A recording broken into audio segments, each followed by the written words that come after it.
Misha, where did the idea for your Harley outfit come from? Tell us about it. You know what? I want to start a new trend. A new trend? Yes, motorcycle tracksuits Wait, let me bend down so it's visible. with protectors. 4F. Yes, this is Sostec level 2. Very thin, you can't see it. Lewandowski's promoting it now. Really? Yeah. Yeah. Hi. You know the saying, where Andrzej can't go, I'll send Mariusz. In my moment of mental indisposition, Andrzej took advantage of the situation, signed me up for the test ride of the new Harley Davidson, and here I am today in Spain. By the time you're watching this video, the official world premiere of this model is probably underway or has just ended. I've gathered for you a few of the most important things about Harley's new release. First of all, this is not a Sportster. The new Harley Davidson is called the Nightster. Why? 65 years ago when the first Sportster was introduced, even then it was a bit of a stretch. This motorcycle was never really suited to be a sports bike. In the year 2022, calling such a design sporty would just be utterly laughable. Secondly, a motorcycle of this particular type doesn't possess a cradle frame, which has always been a distinctive and defining hallmark of Harley Davidson. Today the engine serves as a load-bearing element of the entire structure, and the engine itself is the Revolution Max with a displacement of 975 cubic centimeters, 120 newton meters of torque, and 90 horsepower. In my opinion, these figures are more than enough for dynamic riding both in the city and on the open road. The downside of this engine is that it completely lacks something that Harley has called good vibration for years.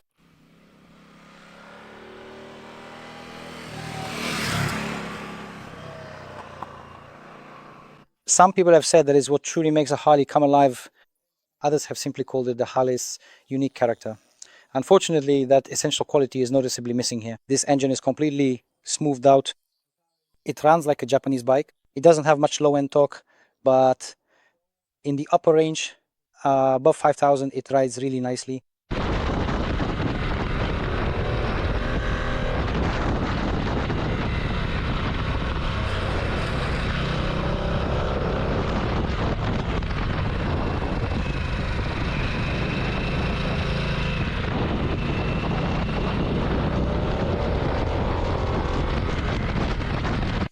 Point number 3, the engine is paired with a really nice gearbox.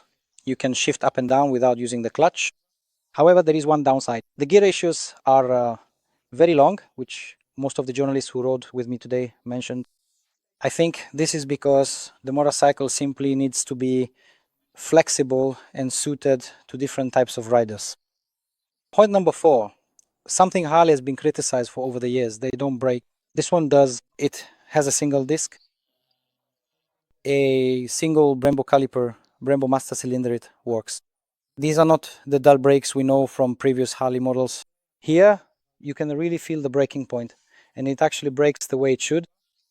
The fact that the frame is the way it is and the engine is a load-bearing element means that Harley finally turns. It handles incredibly easily, which can be a huge advantage for people who were previously afraid of Harleys and claimed they were too heavy, too big, too unwieldy. Here you have a model with a low center of gravity, which is also a result of it being made of metal.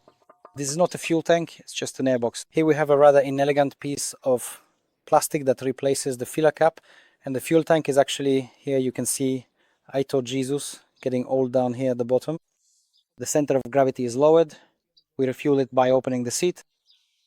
I think that those who take a test ride and haven't watched this video will run into the same issue that Yamaha VMAX users once did, since it also had the fuel filler hidden under the seat. What else can be said about the Nightster? It has 3 engine modes, and regardless of whether you choose sport, road or rain, in my opinion, everything works pretty much the same. Supposedly, the throttle response is a bit different, but it's not very noticeable. Another thing, which unfortunately is a downside of this motorcycle, is that while the Revolution Max engine is cool, its plastic details are a bit below Harley's heritage standard. However, this leads to the next point. There have already been 2 custom builds based on the Nightster. They look really great. In one of them, all the black elements in the engine were used, and it completely changes its appearance. So in my opinion, it will be something like the Sportster. If you haven't seen any cool custom Sportsters, I recommend you check out Agata Roman's workshop on Facebook. A Polish woman who does some really cool things with Sportsters, and I think the Nightster will be a continuation of that. It will be a modular motorcycle for customization, And one definite advantage here is the rear suspension 2 classic shock absorbers.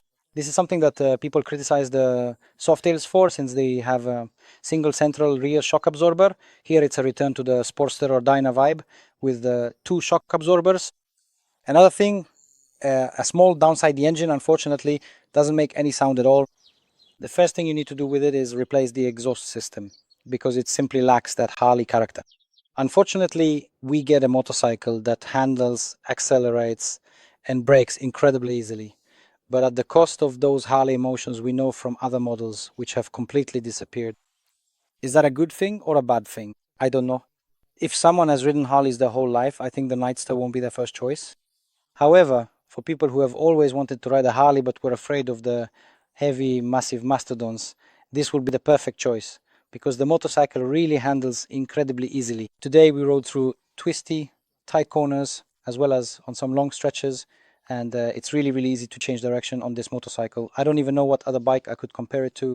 Maybe the Honda Rebel, but I don't know anyone who would want to ride a Honda Rebel, even though it's 23,000 cheaper than the Nightster. That's its downside. The Sportster in its base iron version used to cost 44,000. Here, the starting price would be 69, 70,000 zlotys. Is that a lot? Not really. Unfortunately, the motorcycle world has changed over the years because of the pandemic and other things happening around us. That's how much the new Nightster costs. In my opinion, what's really worth doing is taking a test ride and seeing if this is the motorcycle for you. You'll find more information in the print magazine. Take care, and I'm off to ride Lady America.